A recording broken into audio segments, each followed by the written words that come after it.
السلام علیکم ناظرین، سب سے پہلے یہ ویڈیو دیکھیں۔ حضرت ہے جن چیزوں پر انسان ساری زندگی اعمال کرتا ہے وہ چیزیں ہوتی ہیں جو اس کے عقیدے میں شامل ہوتی ہیں۔ عقیدہ جس طرح کا ہوتا ہے اسی طرح کا انسان عمل کرتا ہے، جو اس کی سوچیں ہوتی ہیں، جو افکار ہوتے ہیں، اسی طرح اپنے شب و روز گزارتا ہے۔ جن لوگوں کا عقیدہ آخرت مضبوط ہوتا ہے نا کہ ہم نے اللہ کی بارگاہ میں کھڑے ہونا ہے، ہم نے اس کی بارگاہ میں جا کے اپنے اعمال کا حساب دینا ہے، عقیدہ آخرت مضبوط ہو تو لازمی طور پر اعمال سنور جاتے ہیں۔ انسان جواب دہی کے تصور کے ساتھ اپنے معاملات زندگی کو بار بار صحیح کرنے کی کوشش کرتا ہے۔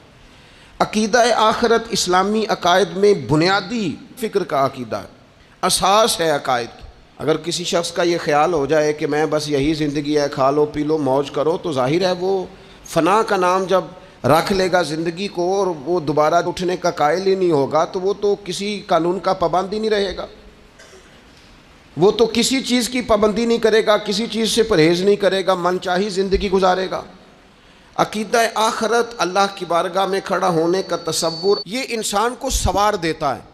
یہ ایک ایسا مراقبہ ہے جو تزکیہ نفس کر دیتا ہے، انسان کا باطن سنور جاتا ہے، اخلاقیات میں تبدیلی آتی ہے۔ پھر کوئی کیمرہ بھی نہ لگا ہو نا، کوئی بھی نہ دیکھ رہا ہو تو بندہ پھر بھی نیک ہو جاتا ہے، کیونکہ اس کا خیال ہوتا ہے میرا رب مجھے دیکھ رہا ہے، صبح قیامت میں اپنے رب کی بارگاہ میں کھڑا کیا جاؤں گا۔ تو عقیدہ آخرت کی مضبوطی، اس تصور کا مضبوط ہونا امت مسلمہ کے لیے نہایت ہی ضروری ہے۔ آپ دیکھیے قرآن مجید فرقان حمید ہماری توجہ دلاتا ہے، اور سورۃ القیامہ کے اندر اللہ کریم نے ارشاد فرمایا ایحسب الانسان، کیا آدمی اس گھمنڈ میں ہے، کیا انسان کا یہ خیال ہے ان یترک سدی، کہ اسے آزاد چھوڑ دیا جائے گا، اس سے پوچھا نہیں جائے گا؟ کیا انسان یہ سمجھتا ہے اس سے کوئی سوال؟ ایحسب الانسان، کیا انسان اس گمان میں ہے، اس گھمنڈ میں ہے ان یترک سدی، کہ اسے آزاد چھوڑ دیا جائے گا، کوئی پوچھنے والا نہیں ہوگا؟ اسے آزاد نہیں چھوڑا جائے گا، اس پر پابندیاں ہیں، اس پر کچھ قیود ہیں، اسے کچھ حدود بتائی گئی ہیں، اسے ایک دائرہ کار دیا گیا ہے، اسے بتایا گیا ہے کہ یہ حلال ہے، یہ حرام ہے، یہ تیرے لیے جائز ہے، یہ تیرے لیے جائز نہیں ہے۔ اس چیز کی حد تک تو آگے بڑھ سکتا ہے، یہاں سے اس لائن کو تو کراس نہیں کر سکتا، اس پر پابندیاں ہیں، ان پابندیوں کے بیچ رہ کے وہ زندگی گزارے گا۔ اور یہ بھی یاد رکھے، یہ آیت ایک دوسرا معنی یہ دیتی ہے کہ یہ مت سمجھے کہ صبح قیامت اسے چھوڑ دیا جائے گا، اس سے پوچھا جائے گا، اس سے سوال کیا جائے گا۔ اللہ کی بارگاہ میں جب یہ کھڑا ہوگا تو اسے اپنے اعمال کا حساب دینا ہو۔ لازمی طور پر ایک عدالت صبح قیامت لگے گی، جس عدالت میں مجرم پیش ہوں گے، انہیں اپنے جرموں کا حساب دینا ہے، ظالموں کو کھڑا کیا جائے گا، ان سے ان کے ظلم کے بارے میں باز پرس ہوگی۔ تو لازمی طور پر عقیدہ آخرت کی مضبوطی انسان کو مضبوط کرتی، اس کے اعمال پر پیرے بیٹھ جاتے ہیں، وہ پھونک پھونک کر قدم رکھتا ہے، سوچ کر جملے بولتا ہے، وہ کوئی بھی معاملہ کرتا ہے تو اس میں اس کا خیال ہوتا ہے کہ میں نے دنیا سے چلے جانا ہے، میرے پاس پتہ نہیں کتنا وقت بچا ہے، لہٰذا مجھے آخرت میں پیش ہونا ہے اپنے معاملات کی آسانی کے لیے، وہاں کی آسانی کے لیے میں یہاں تھوڑا سوچ سمجھ کے چلوں۔ رب فرماتا ہے تجھے ایسے ہی آزاد نہیں چھوڑا جائے گا، آزاد پنچھیوں جیسی زندگی نہ گزار، صبح قیامت کے معاملات کو پیش نظر رکھ، اس پر غور کر۔ یہ تصور گھر کے باہر بھی پورا مضبوط ہونا چاہیے اور گھر کے اندر بھی پورا مضبوط ہونا چاہیے۔ انسان اپنے مالک سے ڈرے اور قیامت کے دن اس کی بارگاہ میں حاضری کا یقین رکھے، اور وہ یاد رکھے کہ یہاں جو کچھ وہ دیکھے نا، بچوں کو استاد پڑھاتا ہے، محنت کراتا ہے، اگر بچے نہیں پڑھتے تو ڈانٹتا بھی ہے، سمجھاتا بھی ہے، قائل بھی کرتا ہے، اور جب وہ آخری بات کرتا ہے تو پھر وہ پتہ کیا کہتا ہے؟ چلو ٹھیک ہے، اگر نہ پڑھو گے تو امتحان تو آنا ہی ہے نا، رزلٹ تو آنا ہے، پیپر میں بیٹھو گے نہیں آئے گا، فیل ہو جاؤ گے۔ یہ لاسٹ پر یہ بات ضرور ہوتی ہے، اور یہ امتحان دینے کا تصور اور امتحانی سینٹر میں جانے کا خیال طالب علم کو مجبور کرتا ہے کہ میں اسباق تیار کروں، میں بار بار اس پر غور کروں، میں کتاب کو سمجھوں، میں اس کو حل کروں چیزوں کو، تاکہ جب میں مرکز میں جاؤں پرچہ دینے کے لیے امتحانی سینٹر میں تو پھر مجھے پریشانی کوئی نہ ہو، بس سمجھانے کے لیے بات عرض ہے کہ یہاں لوگوں کو بتایا جاتا ہے، قائل کیا جاتا ہے یہ حلال ہے، یہ حرام ہے، یہ تیرے لیے ٹھیک نہیں ہے، یہ تیری حدود ہیں، یہ تیرے قیود ہیں، یہ تیرا دائرہ کار ہے. لیکن اگر پھر بھی کوئی بندہ باز نہ آئے، پھر بھی کوئی شخص باز نہ آئے، تو پھر اس کو کہا جائے گا صبح قیامت اللہ خود حساب لے لے گا.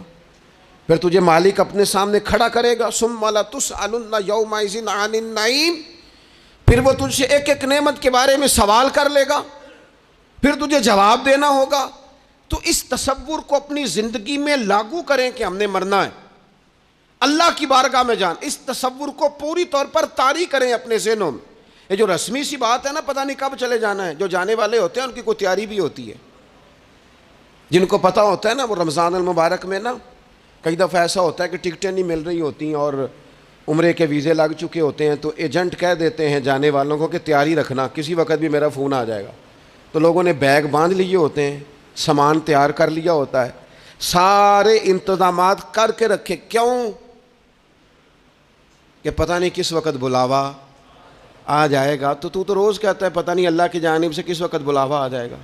پھر اپنی تیاری بھی تو یار کچھ بتانا، میں بھی بتاؤں، آپ بھی بتائیں. پھر ہم اپنے آپ سے یہ بھی تو سوال کریں نا کہ جہاں اچانک جانا پڑے اس کے لیے تیاری ہوتی ہے. ہماری تیاری کیا ہے اگر اچانک جانے پڑے اس کی بارگاہ میں؟ کیا تیاری؟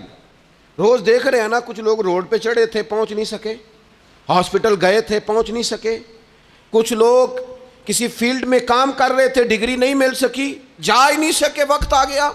تو اگر وہ ٹائم آ جاتا ہے اس کی بارگاہ میں حاضر ہونا پڑ جاتا ہے. تیاری کیا ہے؟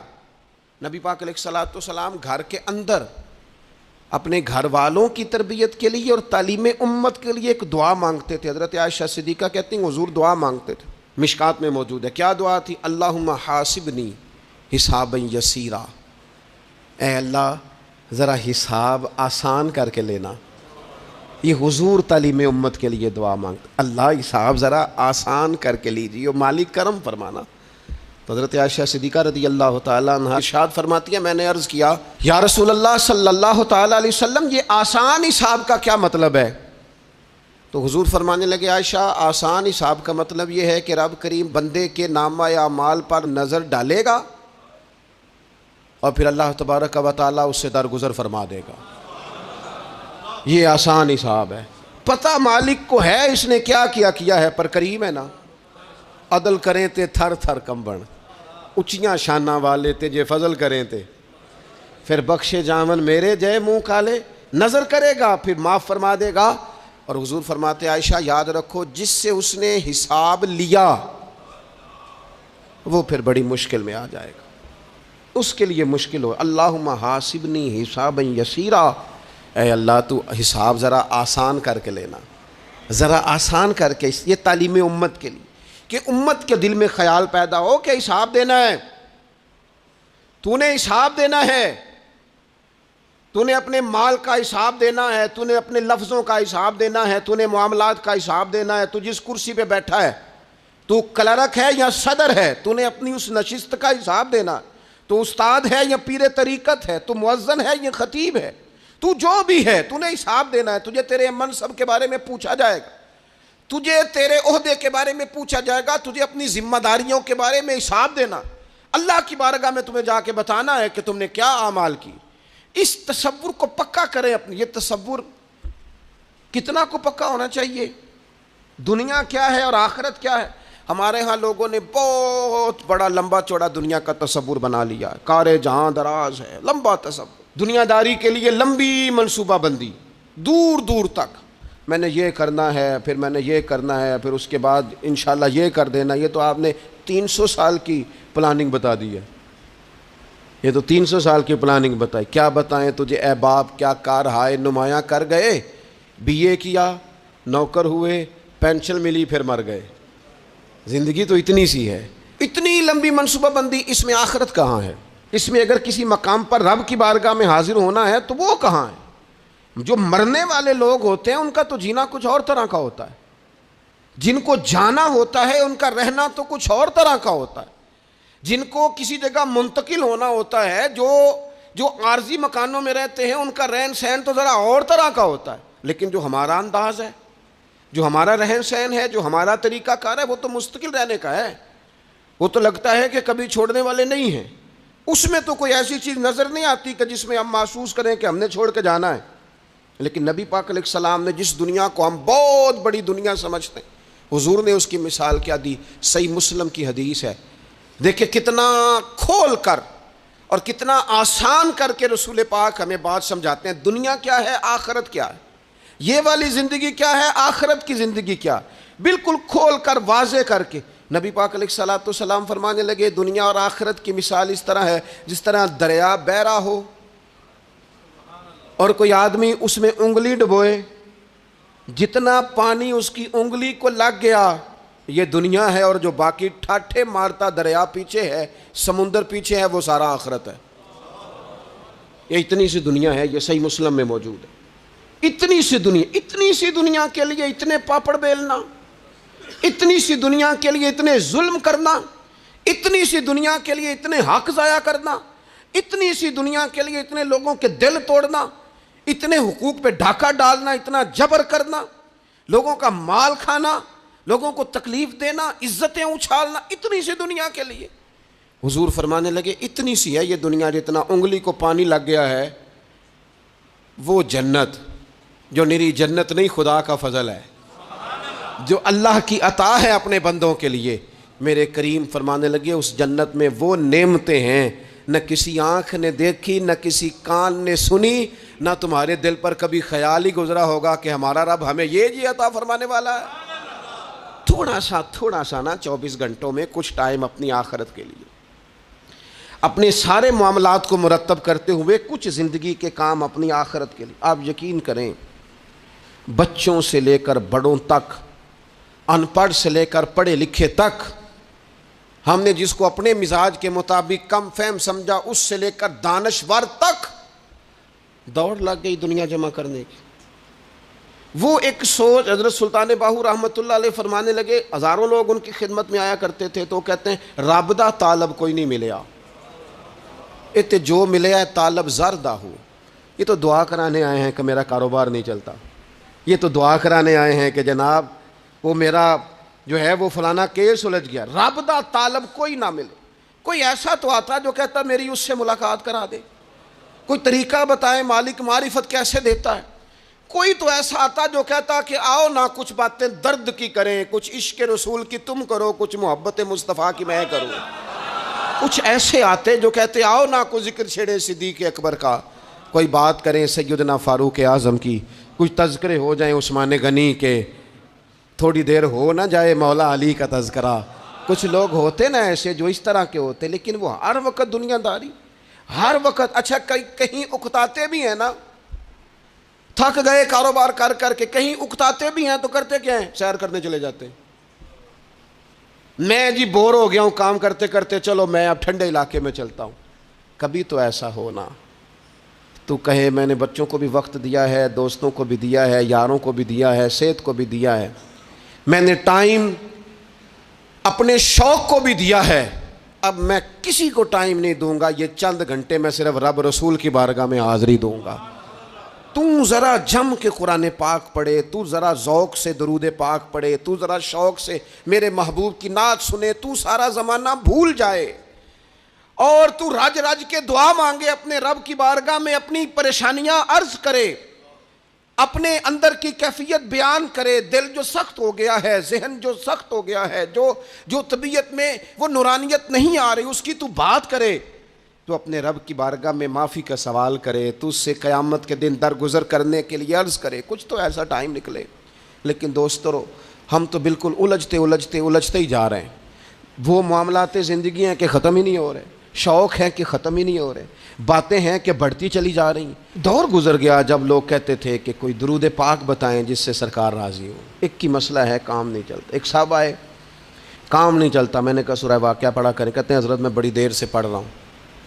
میں نے کہا چلیں کوئی صدقات دے کے دیکھ لیں، کہنے لگے بڑی دیر سے دے رہا ہوں۔ میں نے انہیں ایک اور وظیفہ بتایا، کہنے لگے یہ بھی مجھے کسی نے بتایا تھا، بڑی دیر سے کر رہا ہوں۔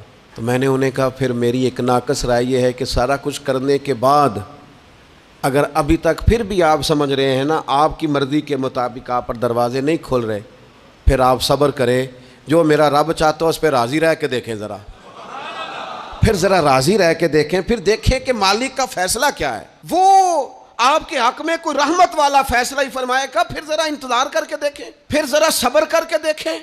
پھر وہ کہتا ہے وَبَشِّرِ الصَّابِرِينَ، محبوب یہ جنہوں نے صبر کیا ہے انہیں میری رحمت کی خوشخبری سنا دو. پھر وہ کہتا ہے باقیوں کے پاس مال ہوگا، دولت ہوگی، اقتدار ہوگا، بڑا کچھ ہوگا، ان اللہ مع الصابرین، صبر کرنے والوں کے ساتھ رب کریم ہوگا. پھر ذرا ٹھہر ہی جائیں، پھر تھوڑا حوصلہ ہی کر لیں، پھر اس کے فیصلے کا ذرا انتظار کر کے دیکھیں. ہم نا من چاہیے زندگی کے پیچھے پریشان ہیں اپنی آخرت کے. اور آخرت کرتی کیا ہے؟ جب آپ کا آخرت پر یقین پکا ہو جاتا ہے نا، پھر لازمی طور پر انسان کے اعمال سنورتے ہیں. آپ یقین کریں سنورتے ہیں، 100% سنورتے ہیں. آپ آخرت پر جتنا جتنا یقین، حضرت عمر کا آخرت پر یقین پکا تھا نا، دنیا میں مکان ہی کوئی نہیں بنایا، پکا تھا. سیدنا مولا علی شیر خدا امیر المومنین بھی ہو گئے تو طامت پھر بھی پھٹی ہوئی تھی. پکا یقین تھا نا کہ اللہ نے ہمارے لیے آگے بڑی نعمتیں تیار کی ہوئی ہیں. حضور نے آ کے فرمایا تھا نا کہ عمر میں تیرا گھر دیکھ آیا ہوں جنت میں. یقین پکا تھا نا بڑا کچھ ملنے والا ہے. تو جن لوگوں کا پکا ہونا کہ میرا دیس میں گھر ہے، وہ پردیس میں بلڈنگیں نہیں بنایا کرتے. ان کو پتہ تھا کہ ہمارے دیس میں گھر بنے ہوئے ہیں، لہٰذا یہاں وہ کسی پریشانی کا شکار. اور دوسرا، جب بندے کا آخرت پر یقین پکا ہو جاتا ہے نا، ایک بات آپ نے ضرور ذہن میں رکھنی ہے. ہمارے محدثین نے لکھا ہے جس بندے کا صرف دنیا داری میں جینے کا مزاج ہو جاتا ہے نا، وہ بزدل ہو جاتا ہے. اور جس کا خیال ہوتا ہے نا زندگی عارضی ہے، صبح قیامت دوبارہ اٹھوں گا، وہ بندہ بہادر ہو جاتا ہے. جس کا خیال ہے نا یہی کچھ ہے، کھا لو پی لو بس، یہ زندگی ختم ہو گئی تو ختم ہو گئی، مر گئے تو مر گئے، ختم ہو گئے، فنا ہو گئے، ان لوگوں کا مزاج بزدلانہ ہو جاتا ہے، جرت مند نہیں رہتے. اور جن کا یہ خیال ہوتا ہے نا مرنے کے بعد بھی اٹھنا ہے، ایک نئی زندگی اللہ عطا کرے گا، وہ لوگ پھر موت سے گھبراتے نہیں، انہیں مرنے سے ڈر نہیں لگتا. پھر موت کا لفظ کوئی بندہ سنا کہ انہیں بلیک میل نہیں کر سکتا. وہ بندے طاقتور ہو جاتے، با ہمت ہو جاتے. حضرت جابر بن عبداللہ فرماتے ہیں، بخاری میں حدیث ہے، فرماتے ہیں ایک احد والے دن ایک صحابی کھجور کھا رہے تھے. تو کھجور کھاتے کھاتے انہوں نے نبی پاک صلی اللہ تعالیٰ علیہ وسلم کی خدمت میں عرض کی، حضور اگر میں آج شہید ہو جاؤں تو کہاں جاؤں گا؟ تو محبوب فرمانے لگے میرا رب اپنے فضل سے تجھے جنت عطا کرے گا. حضرت جابر بن عبداللہ رضی اللہ تعالیٰ عنہ فرماتے ہیں اس بندے نے کیا کیا، اس نے نا کھجور جتنی کھا لی تھی کھا لی، باقی نکال دی منہ سے، تلوار لی، میدان میں گئے، شہید ہو گئے. سبق ہمیں کیا دیا؟ کہنے لگے جب مرتے ہی اللہ تعالیٰ جنت عطا کرے گا، پھر کھجور کھاتے کھاتے رہنے والی دیر بھی کیوں کرنی ہے؟ پھر چھوڑو، جنت میں جا کے اللہ کے دیے ہوئے انعام کھائیں گے. کھجور کھانے کی بھی دیر برداشت نہیں کی. یہ آخرت کا اجر، آخرت میں رب کی بارگاہ میں کھڑے ہونے کا تصور بندے کو طاقتور کر دیتا. وہ بزدل، اقبال کیا کہتے ہیں؟ اقبال کہتے ہیں موت کو سمجھے ہیں غافل اختتام زندگی، یہ ہے شام زندگی پھر صبح دوام زندگی. اور حضرت بلے شاہ بھی بول پڑے، وہ کہنے لگے عرش فرشتے بانگا ملیاں مکے پہ گیا شور، بلے شاہ ایسا نہیں مرنا، یہ تے مر گیا ہی کوئی ہور. یہ تو کسی اور. پھر ایک اور درویش بولے، وہ کہنے لگے وارث شاہ او کدو مر دے، وارث شاہ او کدو مر دے جنہ کیتیاں نیک کمائیاں نے. وہ تو اللہ کی بارگاہ میں انعام پاتے ہیں. ایک پل ہے موت، اس پل سے گزرتے ہیں، پھر رب کا فضل انہیں ملتا ہے. میں کئی دفعہ کہہ چکا ہوں، پھر کہتا ہوں، یہ جب بہت ٹینشن بن گئی نا، ڈپریشن بہت بڑھ گیا، کووڈ-19 کے دن تھے، کرونا کے، تو مجھے ایک سرکاری ادارے میں بلایا گیا جہاں اس عملے کو میں نے گفتگو کرنی تھی، اس عملے سے جو مریضوں کو دیکھ رہا تھا. کہنے لگے مجھے وہاں کے جو ہیڈ تھے، کہنے لگے پیر صاحب بڑا ڈپریشن بڑا ہے، لوگ ڈر رہے ہیں. وقتی طور پہ خوف بھی بڑا تھا. تو میں نے ایک صاحب سے وہاں کہا کہ اتنا خوف کس بات کا؟ کہنے لگے جی مجھے تو زیادہ ہجوم آ جائے تو میرا سانس نہیں نکلتا، تو قبر میں تو کھڑکی کوئی نہیں، تو تصور سوچ سوچ کے میں ڈرتا ہوں. تو میں نے کہا ڈاکٹر صاحب، ماں کے پیٹ میں جو رب آکسیجن دیتا ہے وہ قبر میں بھی دے گا. تو انہوں نے آپ کی طرح سبحان اللہ نہیں کی، کیونکہ وہ ڈاکٹر صاحب تھے نا. سیانے بندے کو سمجھانا بھی کافی سیانے بندے کا کام ہے، وہ زیادہ سیانے تھے. لیکن نا سوتے کو جگانا تو کام ہے، اور اگر جاگتے کو جگانا پڑ جائے بہت مشکل کام ہوتا ہے. وہ ڈاکٹر صاحب تھے, وہ کہنے لگے جی حضرت صاحب وہ تو ماں سانس لیتی ہے تو وہ بچے کو جاتا ہے, وہ آکسیجن ماں کے سانس کی بنیاد پہ ملتی ہے, تو قبر میں وہ کیسے ہوگا؟ میں نے کہا چلیں ٹھیک ہے ڈاکٹر صاحب, آپ کی یہ دلیل بھی مان لیتے ہیں. وہ جو انڈے سے بچہ نکلتا ہے وہ چاروں جانب کوئی سوراخ ہوتا ہے؟ ڈاکٹر صاحب نے قلم چھوڑ دیا, رکھ دیا. میں نے کہا چلو یہ بھی بتاؤ زندہ ہی نکلتا ہے؟ کہنے لگے بالکل. تو میں نے کہا سونا بھی نکلتا ہے؟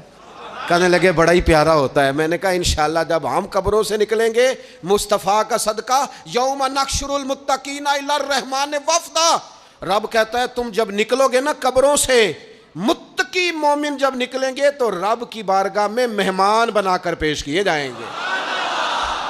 اے رب دے پرونے ہون گے قیامت میں, وہ مہمان بنا کر پیش کیے جائیں گے اللہ کی بارگاہ, مہمان بنا کر. دوستو قبر صرف دوزخ کا گڑھا نہیں ہے, دوزخ کا گڑھا بھی, لیکن اس کے لیے جس نے دنیا میں رہ کے صرف دنیا کٹھی کی, آخرت کے لیے جمع کچھ نہیں کیا, اور جس نے یہاں رہ کے وہاں کے لیے کوشش کی, صبح سے شام تک ڈرا کہیں میرا رب ناراض نہ ہو جائے, کہیں حضور کی بتائی ہوئی حدیں معاذ اللہ مجھ سے کراس نہ ہو جائے. جس نے محتاج زندگی گزاری اس کی قبر گڑھا نہیں, کھڈا نہیں, بلکہ حضور فرماتے ہیں روضۃ من ریاض الجنہ, اس کی قبر تو باغ ہے, باغ. ایک منٹ کے لیے صرف سوچنا, بندہ فوت اور سیدھا اسے باغ میں چھوڑا ہے کوئی, باغ ہے قبر, باغ. اور باغ بھی معمولی نہیں, معمولی کیاری نہیں, روضۃ من ریاض الجنہ, جنت کے باغوں میں سے باغ. اور باغ اتنا سونا ہے جس میں آنکھ کھلے گی تو پہلی زیارت ہی مدینے والے رسول کی نصیب ہوگی. تو خوف آتا ہے وہاں جاتے ہوئے. پہلے بھی میں نے کہا تھا, پھر کہتا ہوں, او مرحوم آسی نے کہا تھا آج پھولے نہ سمائیں گے کفن میں آسی, او قبر کی رات ہے ان سے ملاقات کی رات, آج تو ملاقات. تو یہ جو عقیدہ آخرت ہے یہ انسان کو بزدل نہیں کرتا, بہادر کر دیتا ہے. جو لوگ عقیدہ آخرت نہیں رکھتے بزدل ہو جاتے ہیں, اور لازمی طور پر بزدل ہو جاتے ہیں. اسی طرح یہ جو عقیدہ آخرت ہے یہ صبر و تحمل پیدا کرتا ہے انسانی زندگی میں, ٹھہراؤ پیدا کرتا ہے. انسان محسوس کرتا ہے کہ کل دنیا یہ نہیں, آگے بھی اللہ بڑا کچھ عطا فرمانے والا ہے. اس کے مزاج کے اندر تحمل, بردباری, سکون رہتا ہے. یعنی نہیں بھی اگر کسی مظلوم کو انصاف مل سکا دنیا میں تو وہ پھر بھی بے صبرا نہیں ہوتا, وہ ٹھہراؤ کا شکار ہے. اسے پتہ ہے قیامت کے دن بھی ایک عدالت لگے گی, اللہ کی بارگاہ میں جانا ہے. نبی پاک علیہ الصلوۃ والسلام نے فرمایا اگر سینگوں والی بکری نے بغیر سینگوں والی بکری کو تکلیف دی ہوگی تو قیامت کے دن اسے بھی بدلہ دینا پڑے گا. تو یہ تحمل پیدا کرتا ہے, انسان کو ایک حوصلہ ہوتا ہے کہ ساری عدالتیں یہاں نہیں قیامت میں بھی لگنی. جب انسان عقیدہ آخرت رکھتا ہے نا تو پھر اس کے لیے نا رب کے رستے میں خیرات کرنا بڑا آسان ہو جاتا ہے. پھر نہ وہ محسوس کرتا ہے کہ میں نے سارا کچھ یہاں کے لیے جمع نہیں کرنا, کچھ میں نے وہاں کے لیے بھی جمع کرنا ہے. وہ پھر اپنی آخرت کے لیے کچھ نہ ایک بینک آخرت کا بھی بنا لیتا ہے, اس میں بھی کچھ نہ کچھ جمع کراتا رہتا ہے. اسے پتہ ہوتا ہے کہ میں نے اللہ کی بارگاہ میں حاضر ہونا ہے, وہاں کی بھی کچھ نہ کچھ تیاری. نبی پاک صلی اللہ تعالیٰ علیہ وسلم نے بکرا بھیجا گھر میں ذبح کرنے کے لیے, تو سرکار تشریف لائے سر شام, تو فرمایا کیا بنا؟ عرض کی یا رسول اللہ صلی اللہ تعالیٰ علیہ وسلم سارا بانٹ دیا ہے, محلے داروں میں, رشتہ داروں میں, غریبوں میں سارا بانٹ دیا, بکرے کی ایک دستی صرف بچی ہے آپ کے لیے رکھی ہے. تو حضور نے توجہ کیا دلائی, محبوب نے کس طرف رخ کیا. حضور فرمانے لگے اپنے اہل خانہ سے, ازواج مطہرات سے, کریم فرمانے لگے عائشہ وہ جو تم نے بانٹ دیا ہے نا وہ سارا ہی بچ گیا ہے, وہ سارا ذخیرہ ہو گیا, وہ جمع ہو گیا آخرت کے لیے, وہ ہمارے پاس بچ گیا. یہ جو تم سمجھتے ہو نا یہ بچا کے رکھا ہے یہ تو ہم استعمال کر لیں گے, وہ ہم نے سیو کر لیا ہے, وہ بچ گیا ہے. حضرت ابو ذر غفاری رضی اللہ تعالیٰ عنہ اپنے خادم سے کہنے لگے کہ مجھے پتہ چلا ہے یہاں فلاں جگہ کچھ غریب لوگ آئے ہیں, تو اس طرح کرنا جو اچھا اونٹ ہے نا میرے اونٹوں میں سے اچھا اونٹ وہ ذبح کر کے نا تو ان سارے گھروں میں تقسیم کر دو, جتنا گوشت وہاں بھیجو گے اتنا ہی میرے گھر میں بھی بھیج دینا. آپ کا وہ خادم کہتا ہے میں نے اپنی سمجھ کے مطابق اچھا اونٹ ذبح کر کے گوشت بنا کے میں نے بانٹا, اور میں نے اس طرح کیا کہ وہ حضرت ابو ذر غفاری کے گھر بھی اتنا ہی گوشت بھیجا جتنا تمام غربا کے یہاں میں نے بانٹا تھا. شام کو جناب ابو ذر غفاری اپنے اونٹوں کے باڑے میں آئے جہاں باندھا کرتے تھے اپنی حویلی میں, تو آ کے دیکھا کہ وہ سرخ بہترین اونٹ جو سب سے بہترین تھا وہ تو کھڑا ہے. تو آپ اپنے خادم سے کہنے لگے میں نے تمہیں کہا تھا جو سب سے اچھا ہے اس کو ذبح کرنا، تو وہ کہنے لگا حضور وہ باقیوں میں سے سب سے اچھا تھا، اس سے ہی تھوڑا سا کمزور تھا، اور یہ تو آپ کی سواری کے لیے ہے نا، یہ تو آپ کے کام آتا ہے، اس پہ تو آپ سفر کرتے ہیں، اس لیے میں نے اسے چھوڑ دیا، اور اس کے بعد جو سب سے اچھا تھا وہ میں نے ذبح کر دیا۔ تو حضرت ابو ذر غفاری فرمانے لگے تو شاید سمجھا نہیں، میں اسے بھی سواری کے لیے رکھنا چاہتا تھا پر اپنی آخرت کی سواری کے لیے۔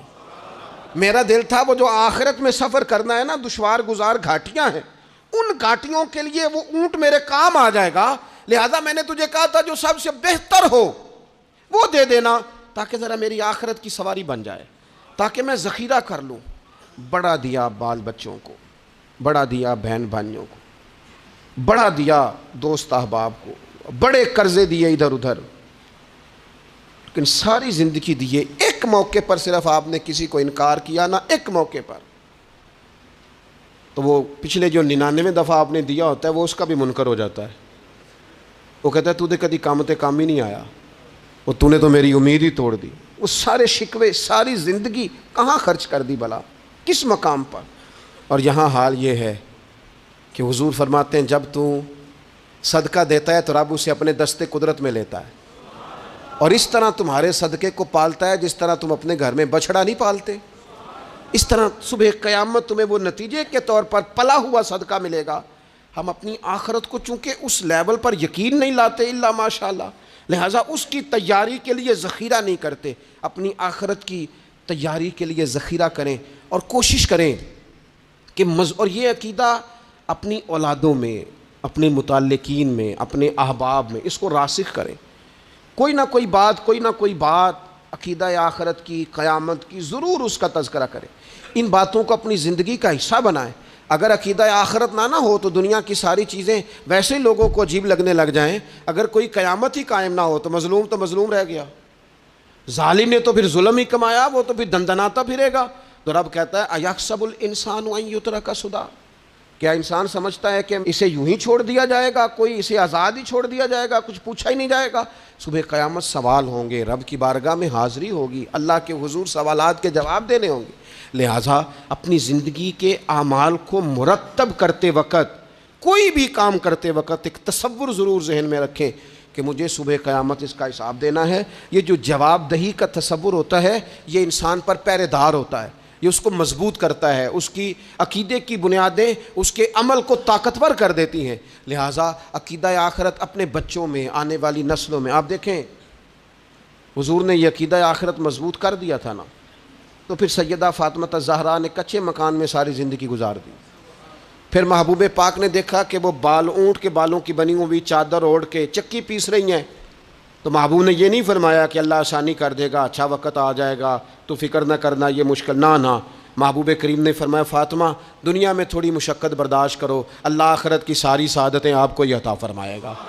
گویا کریم نے فرمایا آپ کو یوں ہی زندگی گزارنی ہے، یہی طرز رکھنی ہے، اسی طرح ہی آپ کو وقت گزارنا ہے، جو آرام کا وقت ہے وہ اللہ تعالیٰ جنت میں عطا کرے گا۔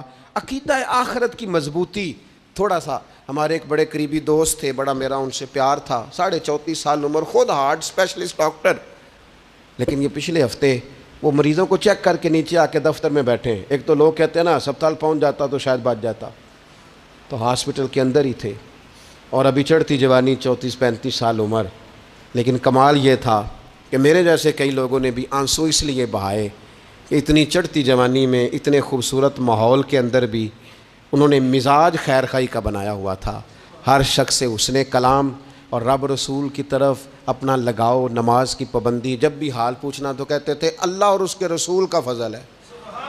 تو اپنی زندگی میں جن لوگوں کا تصور آخرت مضبوط ہو جاتا ہے وہ کئی دفعہ جلدی بھی سمٹ کر چلے جائیں تو ان کے حق میں رحمت والے فیصلے ہوتے ہیں۔ اللہ تعالی ہمیں سمجھنے کی توفیق عطا کرے۔